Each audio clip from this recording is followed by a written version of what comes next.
Hi, I'm Latangela Faye, and this is the Louisiana Film Channel's Wednesday Night at the Movies. The Louisiana Film Channel is a new entertainment service available on all devices and showcasing Louisiana films, filmmakers, and our unique lifestyles. If you're a filmmaker, you can submit your title by clicking Content Partner on our homepage. For Louisiana lovers across the globe, you can download the app starting December 1st and experience everything Louisiana, from gators to Mardi Gras, the music, food, and culture. Now here's my co-host, Taylor Sharp, with a roller coaster of emotions surrounding Alzheimer's in a film titled Remember from Hunter McGregor. All right, thanks, Latangela. We are joined right now by Hunter McGregor, the writer and director for the film Remember. Hunter, welcome to the Louisiana Film Channel. Thank you. Thanks for having me. Well, thanks for taking the time to come on the show. Okay, so I love films, obviously. That's why I'm in this position. What made you want to become a filmmaker? How did you find your passion for this line of work? I was actually working in an ad agency for several years, and so I've been a little bit involved in film on the commercial side, and then I've worked at the worst ad agency ever, and it kind of made me kind of want to get out of it. And at the time, a friend of mine was working in casting, and I had done theater with her, and called me and asked if I wanted to be involved with the thing she was casting. So I did that, and it just kind of steamrolled and started doing like little roles and some crew work and stuff, and just kept going from there. Now, this particular film, is this your first shot at writing and directing, or have you had some previous films? No, this was for the 48-hour film project, and so I've been involved in it every year they've done it. So I think the last year was the 13th year. So I've been doing it for a while. I've worked on a whole lot of indie stuff and some other different contests. Okay, so the 48-hour film festival, I'm assuming you have 2 days to make the film. What was that like? I mean, how hectic was that process? How did you have time to get the crew together? Run me through that process a little bit. Okay, well, you can't have any script or anything. You actually don't even know your genre. It gets assigned to you along with some required elements so that you can't have anything pre-written. And so, I guess having the advertising background, everything was always on deadline, so I was kind of used to it.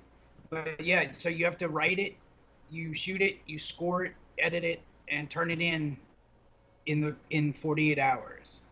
Okay, and this particular film, Remember, where was the majority of this film shot? Did you shoot it all in one location? Did you have to move around a little bit? We moved a little bit.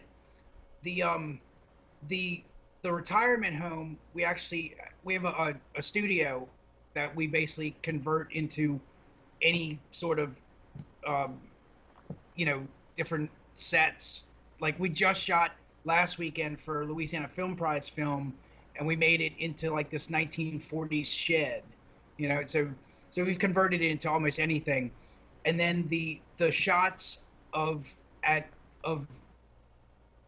the window were actually in Lisa's mom's house, where, because this is based on a true story of her Alzheimer's. It was shot where she actually would watch out of the window for the kids to come home, and in her actual kitchen, where she would set out a coffee mug every morning for her, long deceased husband. Okay, so you mentioned the theme of Alzheimer's, which is certainly a very serious theme. Without giving too much away, what can viewers expect from this film? Is it going to be being told she has Alzheimer's, her last days? What can we expect a little bit without giving too much away? Okay. Well, we, how I said for the 48, you get assigned a genre. We got time travel movie. And so we had always talked about her being the ultimate time traveler, because she would go back to roughly about 1990 when her husband passed away, and think he was still alive, put out a cup of coffee every morning for him. She would, look out the window for the kids to come home, and, they're in their 40s and 50s and all now, So we played it as a time traveler. and kind of use that as our kind of unique take on Alzheimer's. All right, well, Hunter, let's check this film out, and we'll check back in after. Coming at you right now, this is Remember.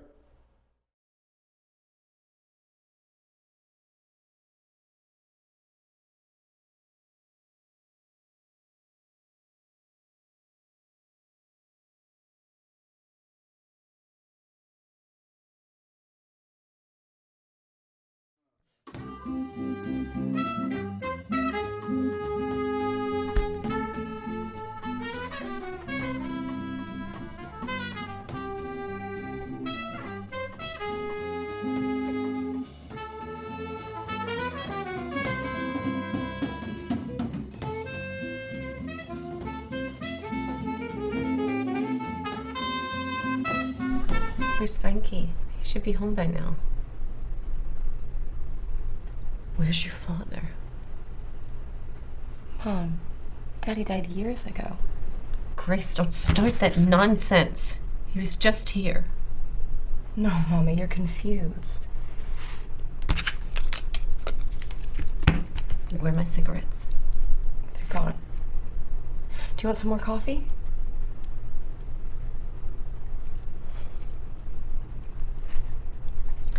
I don't know about you, but it's gonna be summertime soon.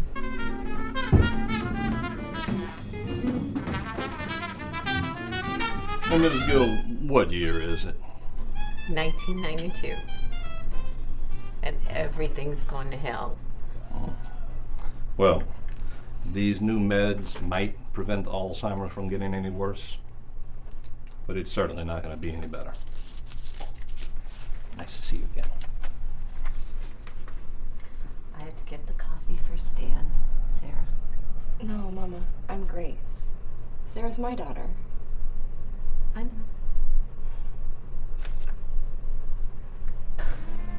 What do you mean, what year is it? It's 1993. Where's your father? Mom, Dad died.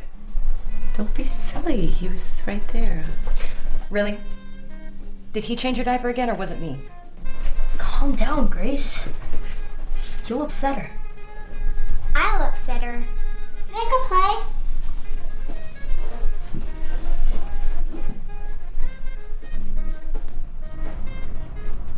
Stan used to love to dance. Did I tell you? He was a shortstop for the Pelicans back in the day. Yes, everybody knows about Stan Gill. He must be on his way. I hate telling you time and again that he's gone, Miss Kathy. Miss Gill, it's time for your medication. No, I don't need that. Come on, you have to take it. No, I don't want it. It's You have to poison. take it. When my husband gets here, he's gonna tear. He's gonna. Mom, calm down. Take these. They're good for you. They help you. Oh, what do you know about anything? When your father gets. Mom! He's dead. He died in 1993. I can show you his death certificate. Just please take it. Language. I am doing everything that I can to stay sane right now. I am missing out on time with my own children to be here with you all the time. Stop yelling. This can't last forever. You are not the one who has taken care of her for years. At this rate, she's going to outlive me. I have to get out of here. She doesn't know who she is anymore. She doesn't know what year it is. It's not her. Mom, you do know Dad's dead, right? What does that have to do with the brownies? How was school today?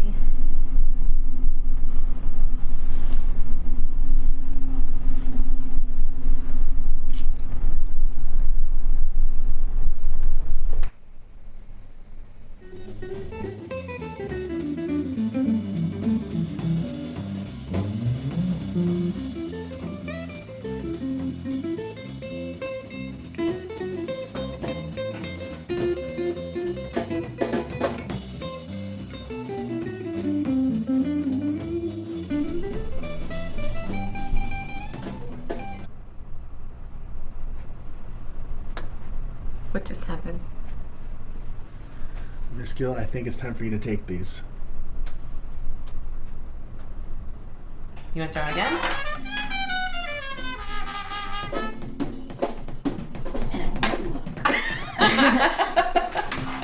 I think she's gonna get you on this one. Come on. Where's Where's Grace? Mama, I'm Grace. You're in the retirement home.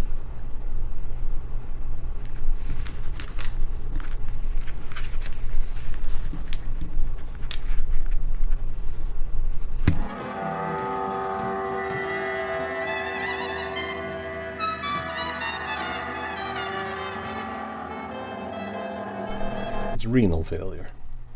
There's nothing. She has maybe 12 hours to live. I'm so sorry.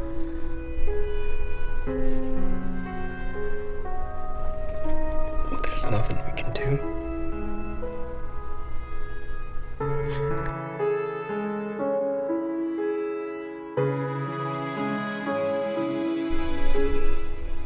It's gonna be okay. You did the best you could do. I love you, Mama.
Hey, movie lovers, stay tuned. Wednesday night at the movies, we'll be right back. Popcorn time.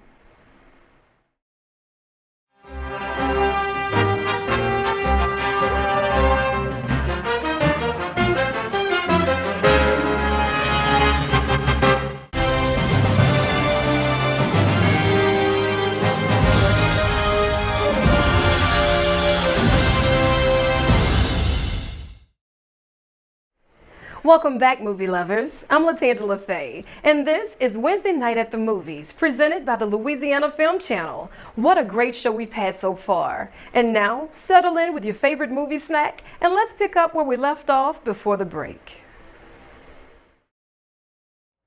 Okay, welcome back. We are here once again with Hunter McGregor talking about his film, Remember. Hunter, that was some heavy stuff right from the opening scene when, you know, she's looking out the window that you mentioned earlier, and then it cuts to the nursing home, and that's when you figure out that she doesn't quite know where she is because of that Alzheimer's. It was hard hitting. You mentioned the time travel stuff, and that's the first thing I noticed watching this film, because my favorite scene in the film was when the son and daughter were arguing back and forth in the nursing home, and she sees them as those three are sitting at the kitchen counter, and they're still children, and keeps going back to the year 1992. I love that. What made you choose Alzheimer's? I see that at the end of the film it said it was inspired by Catherine Mackle. How did you meet Catherine? Was she someone close to you? What really inspired the making of this particular film? Yeah, this is my business partner, Lisa Mackle. This is the true story of her mom. And so, we've been working on films together for years and years now. So I knew Miss Kathy pretty well. And I actually technically was playing her brother in the movie. So so she was playing basically her mom as both 1990s Kathy Mackle and present day, it would be in a nursing home. And so it was basically all taken from true events of what Lisa kind of went through with her mom. You mentioned her playing, the older mom and the younger mom. I love that. The makeup design of you making her look, elderly in a nursing home, I thought that was very well done. What went behind that makeup process? I mean, I'm sure it took quite a while to make her look like that, right? Very interesting story. So all the winners of each city, this won New Orleans a couple of years ago, and so it went to Filmapalooza, which that year was in Paris. And we actually won the International Makeup Award, and Lisa was nominated for Best Actress, and that's against all the other winners in the world. So it was, pretty big deal. But our makeup artist was Kelly Conboy and Jack Hollander.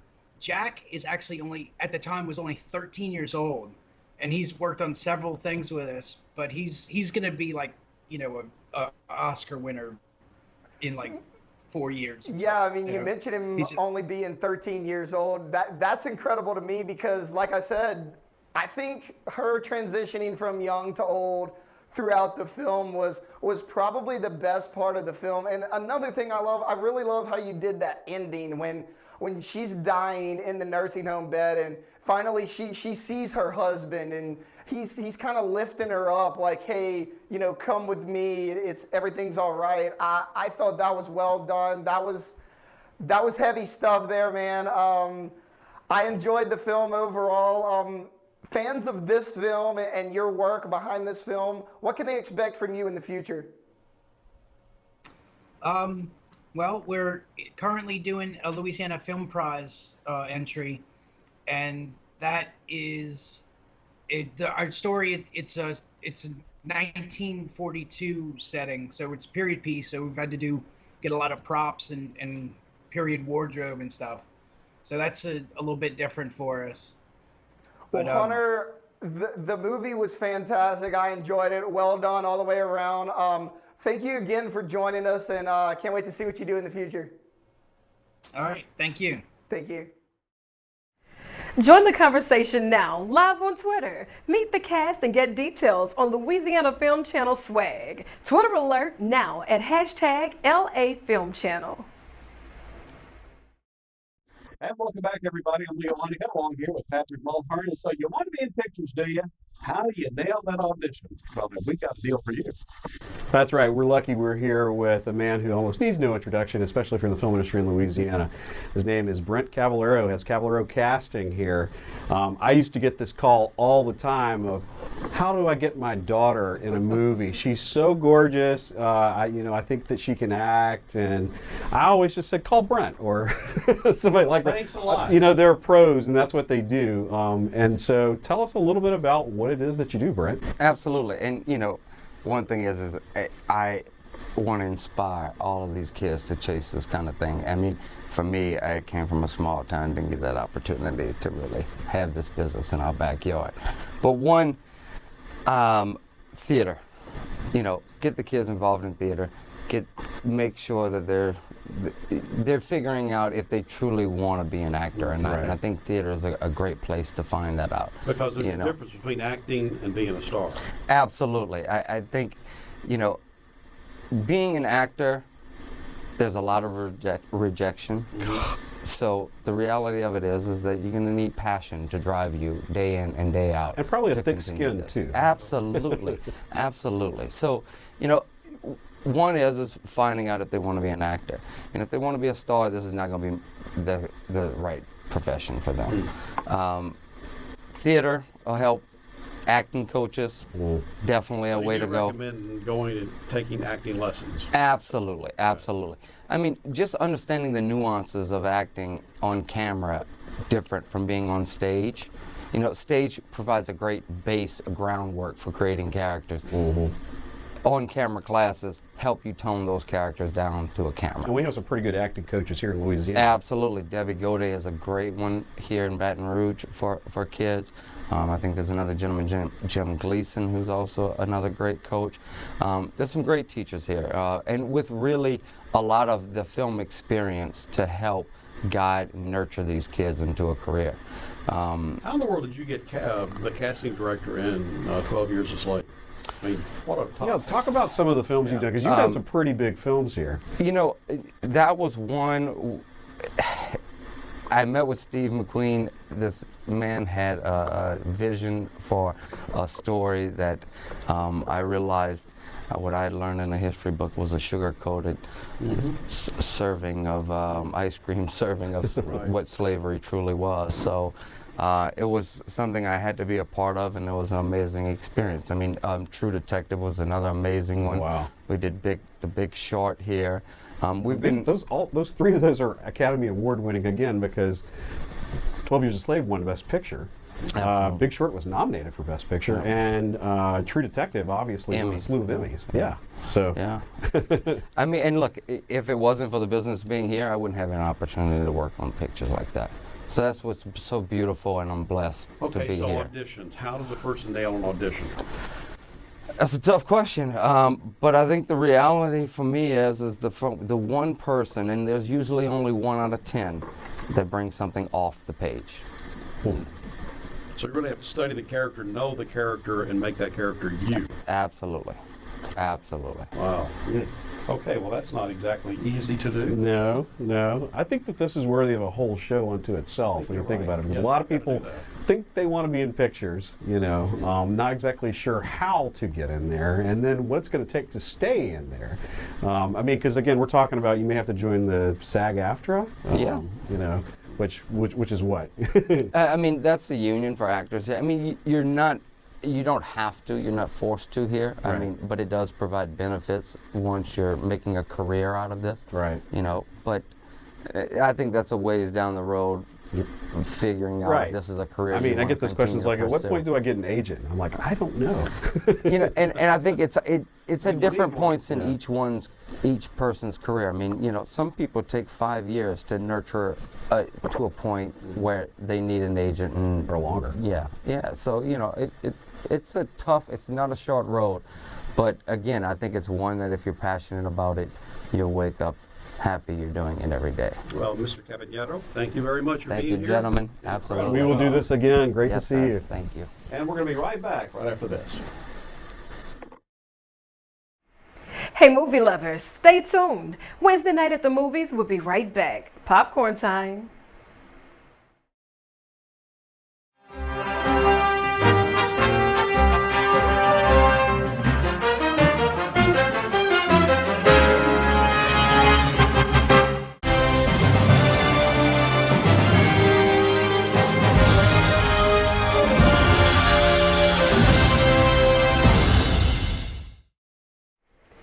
I hope you're enjoying our Wednesday night at the movies. I'm Latangela Faye, and each week here on the Louisiana Film Channel, we have a special called Hollywood on the Bayou, produced by our friend and mentor, Ed Poole. I can't wait to see what exciting part of Louisiana film history he has for us this week. Take it away, Ed.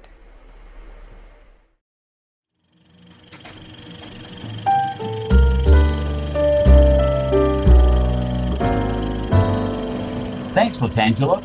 For this episode, we want to take a trip to Louisiana's snowbound mountainous ski resort. Where's that? Abbeville, of course. They have mountains and even their own snowmaking machines. That's only in the movie. Is that why they kept calling it Arbyville? I thought they were just not from here. The director just wanted a small town with a main street and a single movie theater to double for a town in Colorado. Yes, the swamps of Louisiana are a perfect double for snowy Colorado. Well, they needed a place that didn't snow in January, and that definitely is the case down here. Yes, everyone knows that the swamp is better than snow. So let's flash back to 1988 for the remake of the 1958 classic, The Blob. On his 30th birthday, he's back, meaner, faster, and hungrier than before. This was a tagline used to promote the 1988 remake of the 1958 sci-fi classic The Blob. The 1950s version starred Steve McQueen in his first leading role. Although he was 38 years old at the time, he portrayed a Pennsylvania high school student who had to save his hometown from an entity from outer space. In the remake, directed by Chuck Russell and produced by Jack Harris, one of the producers of the original version, the locale was changed to a ski resort town of Arbyville, Colorado. And what better place to film a small town nestled in the snow-capped mountains than the bayou town of Abbeville, Louisiana? In an interview, Russell indicated that he had scouted all across the South and that Abbeville was the perfect town to become his fictional Arbyville. He wanted a town where the main street ran right to City Hall. He also needed a town with a pretty all-American look, and Abbeville fit that bill. He added that he also needed a location that wouldn't snow in February.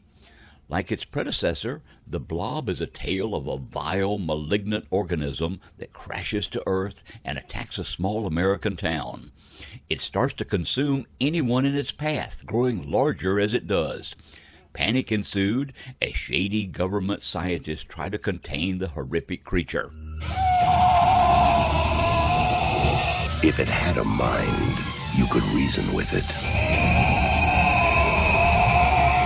If it had a body, you could shoot it. If it had a heart, you could kill it.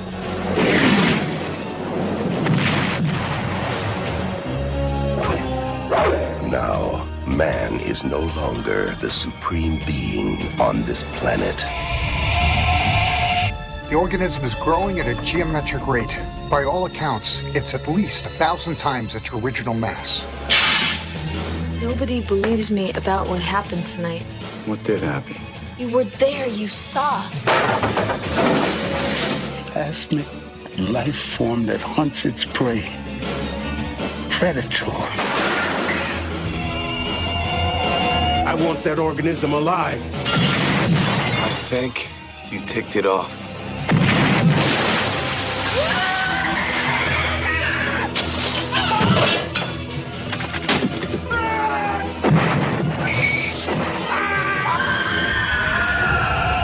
The Blob.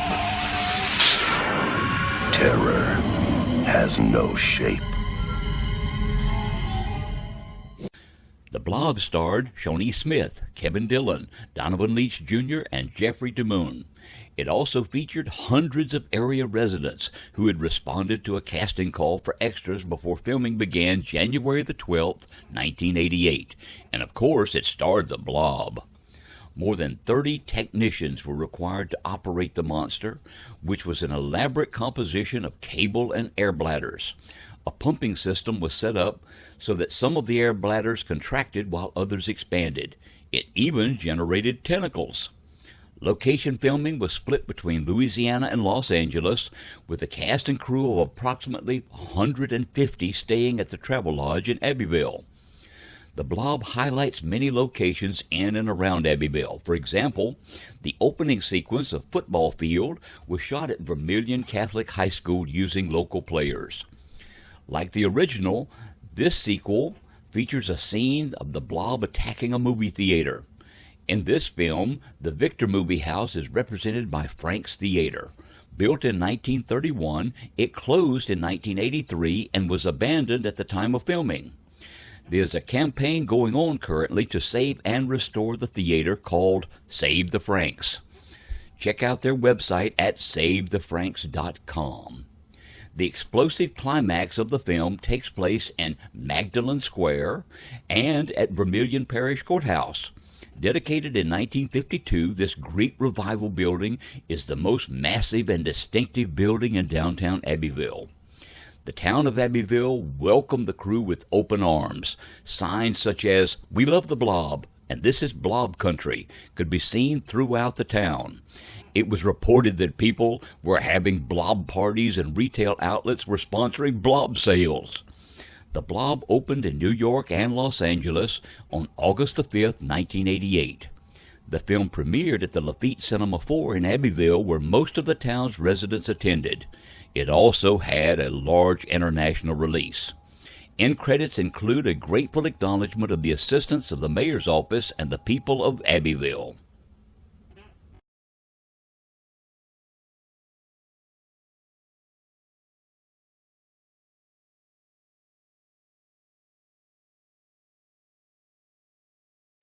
This has been a presentation of Hollywood on the Bayou, preserving Louisiana's rich film history with books, prints, presentations, and exhibits. If you have questions, comments, or to learn more, you can visit our Facebook page or sign up for our Louisiana in Film newsletter, which is on our website, HollywoodOnTheBayou.com. We hope you enjoyed this episode of Louisiana Film History Flashback. Sue and I thank you, and we'll see you next time. Hey, movie lovers, stay tuned. Wednesday night at the movies, we'll be right back. Popcorn time.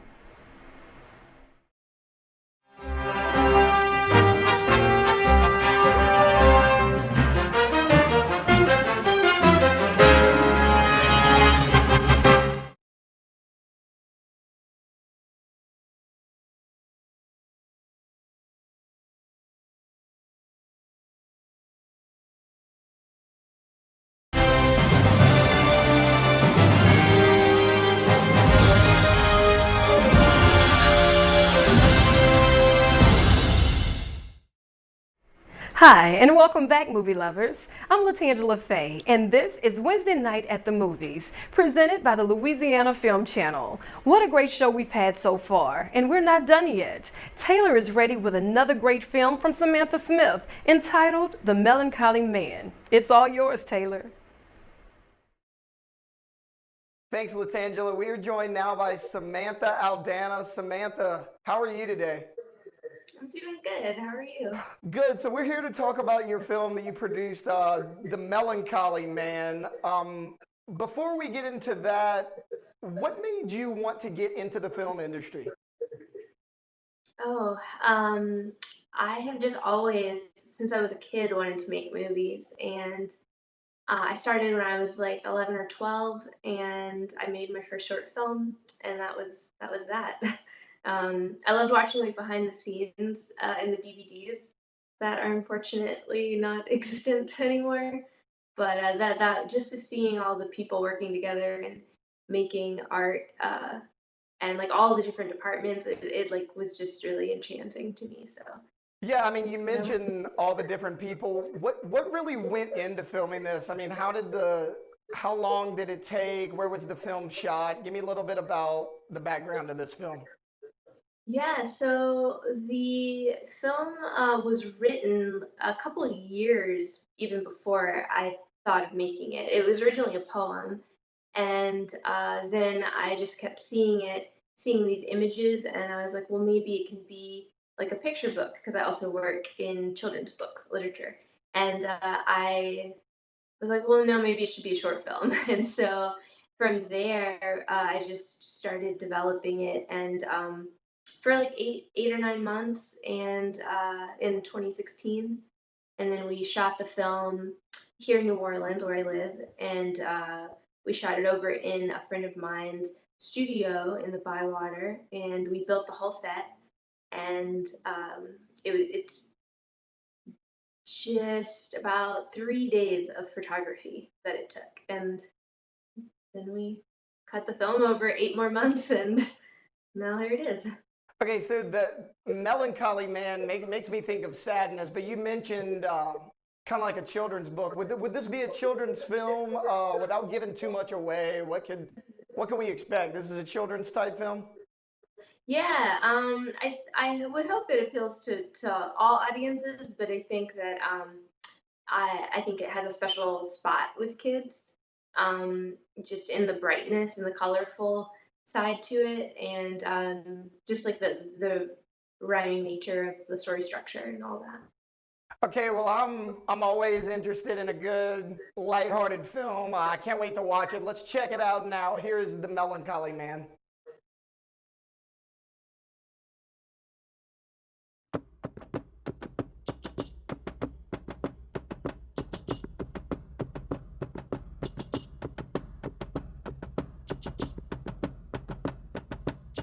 Every day at 3:30, in a town that rested by the sea, at the end of the narrowest cobblestone street, there sat a man who looked troubled and bleak. No matter if the sun was glowing or if a gentle wind was blowing, he wouldn't smile, he never grinned. He only sat there stiff and grim. Coffee or tea? The cafe girl would inquire, and his furrowed brow would turn even more dire. Nothing could please him, not candy or cakes, not money or honey or peppermint shakes. He just sat and had coffee and toast with no jam, and said to himself, "This is just who I am." Some thought it was due to his hideous nose. Some thought that perhaps his face had just froze. Some thought it was from the hunch in his back. And some said his heart had simply turned black. It's well known, of course, that people love news and gossiping over whomever they choose. Nobody cares for history or facts, but what good is a story if you have none of that? For example, this fellow with his face in his hands, this melancholy gentleman's name is Dan. One day long ago, when Dan wasn't so old, when he wasn't so stiff, so numb, or so cold. Dessert? Asked the girl and disturbed his malaise, and he simply replied with a cold-hearted gaze. Anyways, one day long ago, Dan was wed to his love.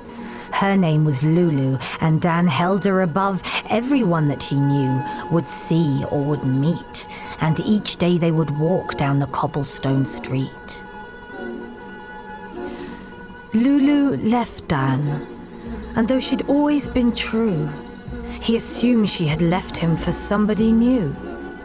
A man, Dan guessed, with a much bigger ring, more handsome, more smart, more everything. Now Dan comes and sits alone by the sea, at the place they would go at 3:30, tight-lipped and frigid and quite taciturn, and waits for his love to never return. Back with more coffee, the girl declared. Your cup is half empty. But Dan only stared. Just like my heart, was his silent insight. But out loud he just frowned and said, "No, I'm all right." I hate days like this, she said, and Dan heard. Why would anyone look when I talk? That's absurd. The birds are too loud, and I ache in my bones. I wish that today I had never left home. The problem, Dan said, is the wind is too strong. The sun is too bright, she said. The days are too long. This food is atrocious. The coffee is bland. And everyone acts like it's always so grand. Just then, they both turned and looked up at the sky, at a batch of balloons drifting lazily by. It crossed the white clouds and continued to climb. Love isn't real, they said at the same time. They looked at each other, their heads full of bile, and on Dan's rigid lips came the hint of a smile. And ever so slightly, yes, only a hair, Dan reached out his foot and pushed out a chair. The girl smiled slightly and stuck out her hand. Marlene, she said smartly, and Dan replied, Dan. So today at 3:30, in a town that still rests by the sea, at the end of the street, what you'll see will depend on just what sort of person you are. The end.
Welcome back, movie lovers. I'm Latangela Faye, and this is Wednesday Night at the Movies, presented by the Louisiana Film Channel. What a great show we've had so far. And now, settle in with your favorite movie snack, and let's pick up where we left off before the break. Welcome back. We're here with Samantha Aldana. Samantha, I just got done watching the film, and wow, I was actually blown away. I mean, I know it's only a 5-minute film. I felt like I was reading a Dr. Seuss book. I mean, it reminded me so much of The Grinch Who Stole Christmas. Was that kind of the theme you were trying to go for? Yeah, Dr. Seuss is a huge influence of just anything creative that I do, and Shel Silverstein as well. They were huge inspirations, and yeah, particularly How the Grinch Stole Christmas was one that we kept going back to for just like the perfect rhyme scheme and the pattern of the language in that. It's just brilliant. So that's amazing that's what you felt. I felt that exact same thing. There's a lot I liked about the film. What I liked the most may have been the background music mixed with the narration. I mean, it made you feel a certain way. I mean, I feel like without that music, it wouldn't have been nearly as good. I mean, I love it went from kind of sad to happy to sad. I mean, the music made you feel what you wanted the viewer to feel. I thought it was very well done. Who narrated this film? A friend of mine who used to live in New Orleans. She's a really great actress who I've met in like the theater scene. And her name is Anna, and she just has this like really amazing accent, as you heard. And she narrated it. And a good friend of mine and longtime collaborator, Ben Wiggler, was the composer for the movie. And he scored also my other short film, and the feature that I'm working on right now. So he's really has a way of elevating the story each time with his work. Yeah, I really loved how it ended. I mean, he's going around, the guy Dan, he's walking around, hunched over, always depressed all the time, really doesn't know why. And then he meets the waitress at the coffee shop who's just as depressed as he is, and they kind of fall for each other, and they're happy because they're just as depressed as one another. I thought that was clever and funny. Look, I loved the film. Maybe it was the inner child in me coming out. I enjoyed it. What is next for you as a filmmaker? What can we expect? Are you going to do all kinds of films as children's films, or are you going to branch out a little bit? I like making all kinds of different stories for different audiences. I have a special spot in my heart for children's stories. And I think like ones like this that can talk about things like depression in like a really magical or lighthearted way is why it appeals to not just children, but so for trying to find ways to mix those themes and tones is something that I'm super interested in. But on the other hand, I also love making very like dark content that is strange or disturbing and a different side of like magical qualities. And that's I have another short film called These Wild Things that kind of taps into that. And then the feature, I'm directing my first feature right now, and it's called Shapeless, and it is all on the other end of the spectrum of disturbing and strange. I can't wait to see your other films. I really enjoyed this one. You did a great job. Samantha, thank you so much for joining us today. Thank you. Thank you. Hope you're joining our conversation live on Twitter right now. We want you to comment on all of this. Now, each week here on the Louisiana Film Channel, we have a special called On Location, produced by Jamie Freeman. I can't wait to see where she takes us this week. Here is On Location.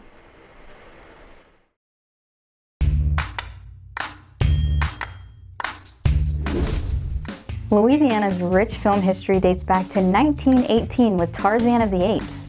In 2002, Louisiana created the Motion Picture Production Program. One of the goals of this program is to create indigenous Louisiana talent, and Daniel Lewis is a prime example of this. Let's go learn a little about what he does. My name is Daniel Lewis, and my company is Evergreen Films. From about 2008 until 2019, I was with Active Entertainment, and I was the chief operating officer, but also was a producer on all the films. Ken and I did roughly 25 to 30 movies together during that period. So in 2019, I started Evergreen Films, and my role and responsibility for all of these films, ultimately is being the executive producer and the producer of these movies.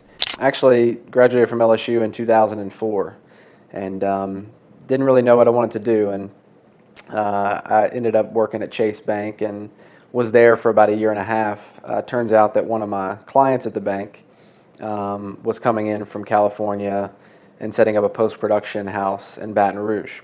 And they offered me a job to come and, work for them in-house and, sort of work on day-to-day bookkeeping, accounting, taking the contracts to banks to, cash flow the productions and stuff like that. So I was there for a couple of years and got a job opportunity with Ken Badish at Active Entertainment. He set up his studio in Lafayette, Louisiana in roughly 2007. With Active, our primary customers were the Sci-Fi Network. Did a lot of, really fun, campy sci-fi creature features, a lot of shark movies, spider movies, disaster movies, that kind of thing. But also transitioned from just doing sci-fi projects to getting in sort of the holiday movies. And in 2013 did a movie called Christmas on the Bayou, set in St. Martinville for Lifetime. I kind of made a decision to set these movies in real towns, not change the names of the city, not change the names of the businesses, because these are family movies and it's going to make the city look really good. It's driven a lot of sort of tourism to those towns, a lot of economic activity to the businesses featured in the movies. I'll talk to a lot of the restaurant owners that do get featured in these films, and they still call me years after and say, hey, look, we had a group come in from Iowa that just love Lifetime movies, and they're staying in our town, they're eating at our restaurant, they're going out to all the local shops here because they're just such a big fan of these types of movies. And the fact that your movies are set in real towns with real businesses and real shops, it's really helped them out a lot. What an incredible story. Through hard work and perseverance, Daniel made his way to the top. And personally, I can't wait for Christmas so I can watch some of his films. Let's go see what's happening around the state. We continue to see increased film and television production activity in Louisiana. A major breaking story is that the unions and studios have reached agreement on pandemic protocols that will allow for broad resumption of production across the country. Since Louisiana has a head start on the rest of the nation, we expect a boom of production in the coming weeks and months. Stay tuned for more information on location in Louisiana.